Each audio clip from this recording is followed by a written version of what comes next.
education, like you said, is the best tool to lift people from poverty. Education is the best tool to lift people from poverty. As we sit here, you and I, maybe we are earning 3,000 cedis a month. There may be some woman selling granules or selling chewing stick for the whole day. How much is she going to make from granules or chewing stick for the whole day? Maybe 5 cedis. If she has 3 children and she's earning 5 cedis a day, it's not enough. But you see, you can't take your money because you are earning 3,000 a month and that woman is earning 150 or 200 a month. They can't say because of that they'll take your money and divide it and give some to the woman. It's not possible. No. But if the state is able to guarantee education for that woman's children, and so these children are supported by the state so they can have a good education, in 20 years, these children, after education and they get into jobs, they would be able to provide their mother, who by that time will be about 50 years or so, with the kind of living that will lift her out of poverty. And those children themselves, born into poverty, by guaranteeing them education, you give them the chance to lift themselves up from poverty and to lift their mother from poverty. That is what happens everywhere. There were 7 of us in my family. My mother and my father, they had 7 children. I am the first. My parents had a basic education, nothing more. Okay. My father started work as a storekeeper. But you see, because he managed to provide education for all his children, myself and all my siblings, and nearly all of us went to university and so on. Now, when we combine our resources, my brothers and my sisters, we are able to provide to our parents virtually anything they want. Lifting them, literally lifting them. No, we ourselves have lifted ourselves from poverty, and we've lifted our parents too from poverty. In 20 short years. My parents are now in their 70s. But if they want to travel abroad, we just make a contribution, we'll be able to buy them tickets to go abroad, anywhere they want to go, because of education. So it is the biggest tool to lift poor people, and poor people are always the majority. We don't want their poverty to block their children from education, because that will perpetuate the poverty. That's why we are making it free. So that's the first aspect of the policy. The second aspect of the policy is that if you make it free, and yet the current system that we have, an average of 300,000 Ghanaian children sit the basic education exam, what we call the BECE. Yes. Because that is the finishing point of basic education. So when the child goes from class 1, class 2, class 3, class 4, class 5, class 6, they finish basic school, they take the exams. If you pass, you go to secondary school. 150,000 Ghanaian children every year fail the basic education exams. Now, when they fail, they are not able to go to secondary school. So what happens? The child is about 14 years, 15 years. So physically, they are not mature to do work. They are not adults. No. Number 2, their education level is only BEC. Not enough to tackle anything. Not enough to do anything. So what do? They go onto the streets to sell chewing gum. Or if they are there from the north, they migrate to Accra to do kayaye and head portraiture. In fact, they have no incentive to also go back. You can't go back. To do the things your parents were doing. So every year, we have 150,000 on the average Ghanaian children failing BECE and who are literally thrown onto the streets. They must fend for themselves. We are going to stop that. The way we are going to stop that is after making the secondary school free, we are making sure every Ghanaian child will get secondary. So the basic school, instead of finishing at B, class 1, class 2, class 3, class 4, class 5, class 6, and taking the BEC, we are moving the basic school to the secondary school. So that when you start class 1, you go class 1, class 2, class 3, class 4, class 5, class 6. Then you will take an examination. That examination is to decide whether you go to Tamale Secondary School or Navrungo Secondary School or Infansipim Secondary School or Achimota Secondary School or you go to Insutem Secondary School, depending on your performance. But everybody would go to secondary school. So that is the second aspect of the policy, free secondary, and then the moving of the basic school from primary school, BEC, to secondary school. Now, when the Ghanaian child goes to secondary school and finishes Form 3, by that time they will be about 18, 19 years. Yes. They are adults. Physically, they are strong. Intellectually, they have secondary school education. Okay. So even if they are not able to go on to university, they are 18, 19 years, they have secondary school education. They will not go to the streets to sell chewing gum. No. They will be able to find something to do, a little technical training and so on. Yeah. So that is what we are going to do.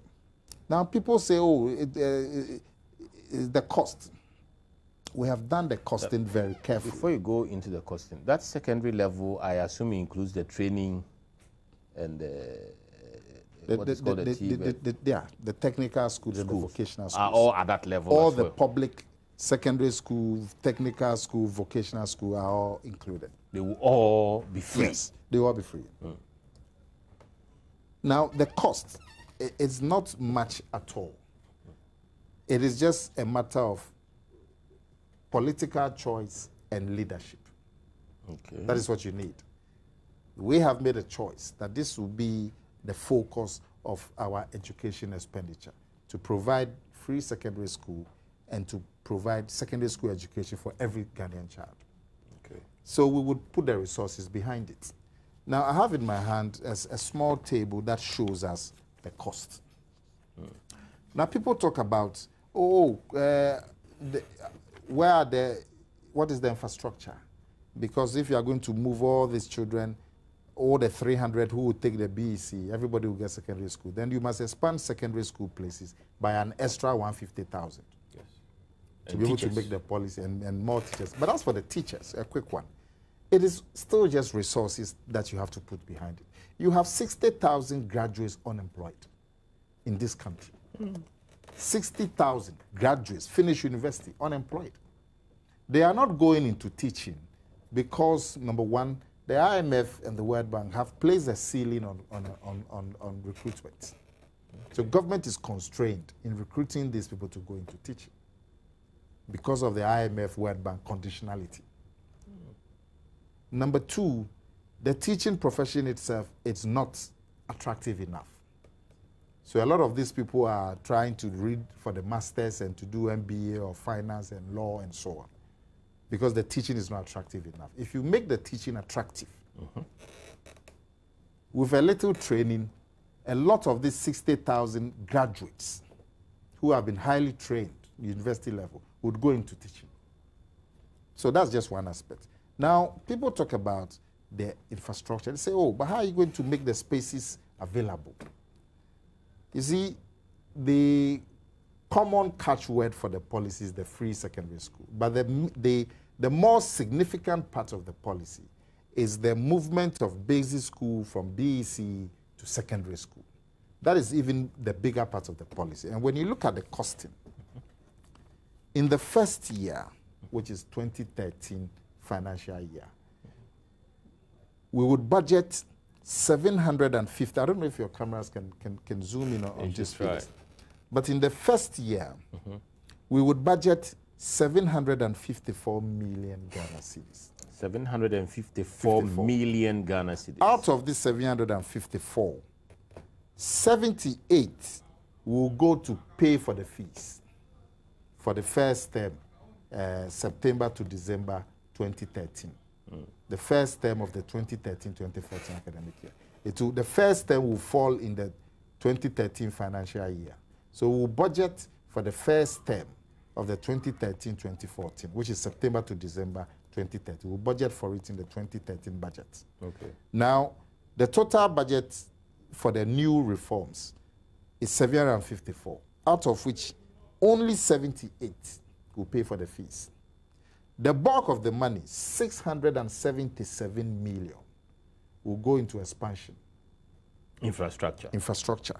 The existing secondary schools, we have 215 million. The technical schools, we have 58 million. School buses, another infrastructure, 25 million. And then the new secondary schools. We are going to build an extra 350 secondary schools. Every year, we'll put 378 million into it. So when you add all of this, you get 754 million for the first year, out of which only 78 will go for the fees. The 677 will go for the expansion, the infrastructure, more dining halls, more science laboratories, and so on. It's for the first year. When you go to the second year, which is the 2014-2015 academic year, that is when the extension of the basic school to science will start. Okay. So in Form 1, you have a doubling of the numbers of students in Form 1 across the country. So you see that the feeding, the fees will go up from 77 to 288 million Ghana cedis. So in that year, the total amount of money we'll be spending on the policy for the second year is 965 million Ghana cedis, out of which 288 will go for the fees. The rest, which is another 677, will go for the infrastructure. The new secondary schools, the expansion of the old secondary schools, the expansion of the technical and vocation, and the provision of buses and other things. 677 every year for 4 years. 677 million a year for 4 years. Going into capital expenditure. Expansion, what do you call it? Of the new secondary schools, buses. For technical schools, vocational schools, and all of that. 677 every year. On average. For 4 years. By the end of the 4th year, we hope we would have finished with the capital expansion. By the end of the 4th year, the program will cost 1.4 billion Ghana cedis. But from the 5th year, by which time we would have finished the expansion and the new secondary schools, the cost that will remain will just be the free. By that time, the numbers of students would have doubled in Form 1, Form 2, Form 3. So the free cost will be 773 million Ghana cedis to provide for the fees. And after the 4th year, the capital cost will have stopped because we would have provided the 350 secondary schools and the expansion. So the recurrent, which is every year, the extra cost will be 773 million Ghana cedis. Now, these are figures. To get the context of the figures, you have to relate it to our GDP and to our budget. Now, in terms of our GDP, what we are spending now is about 5% of our GDP. The education budget, total education budget today is about 5% of our GDP. What government is spending apart from what parents are paying? Yes. Okay. What government is spending. Now, when government absorbs what parents are paying, which is the free, it will take the education to GDP from the current 5% to about 6.4. I thought Leo Kran said it was 9%. Leo Kran was not being honest because he had used the percentages, the old series, before the rebasing. I see. But when you use the figures on the rebasing, it is about 5%. I mean, Leo Kran was the man who, when the first oil from the Jubilee field was presented in Parliament, he got up and said it was a palm kernel oil, ajongo, that we had brought to deceive Ghanaians. Leo Kran was the chairman of the NDC Manifesto Committee in 2008. Now, all of those, I have here the manifesto promises they have broken. Key NDC manifesto promises that they broke. Several pages. You know, the one-time payment of free essay. Leokra was the chairman of the committee. You know, and then so he thinks that everybody else is limited by the experience of the NDC. We are not. So the cost of education to GDP today is about 5%. By the time we finish this new policy, the extra cost will take the education to GDP from 5 to about 6.3. So it's only going to add 1.3% to the percentage. But more relevant is the budget, because it's the budget that comes to you. Let me just finish the budget. Okay. As we speak today, the proportion of the budget that goes into education, the government's annual budget, is about 20%. Okay. This policy will take it to about 23%. So it is not much. It is not as huge as anybody, the NDC wants us to fear. These are additions to the GDP, additions to the budget, 1.4% in terms of GDP, an extra 3% in terms of the budget, that we will be able to do it. And we need to do it. We need to do it for the future of the country. We'll take our first break. When we come back, we'll go into the sources of funding. The figures have been given to us, but we'll look at the sources. Where is the money actually going to come from?